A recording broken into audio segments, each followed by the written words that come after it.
In today's video, I'm going to show you how to get your name and address off your Stripe invoice receipt. Start by logging into dashboard.stripe.com using your preferred browser.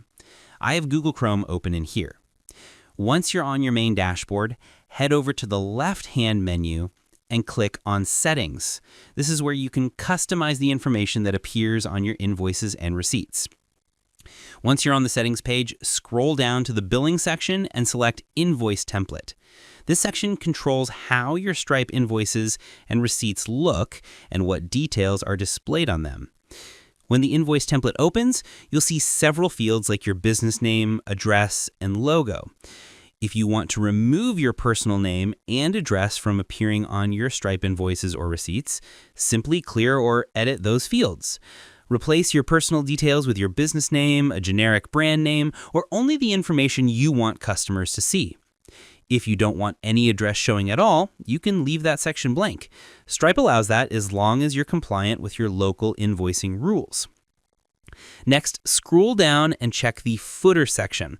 Sometimes your name or address might also appear there if you entered it before. Remove any personal information from this field as well, then click Save at the top or bottom of the page to update your invoice template. If you want to double check how it looks, click Preview on the same page. Stripe will show you a live sample of your invoice layout, so you can confirm that your personal name and address have been successfully removed. For existing invoices, those changes will only apply to new ones created after saving your settings. To update past invoices, you'd need to recreate or manually adjust them before sending. That's all it takes.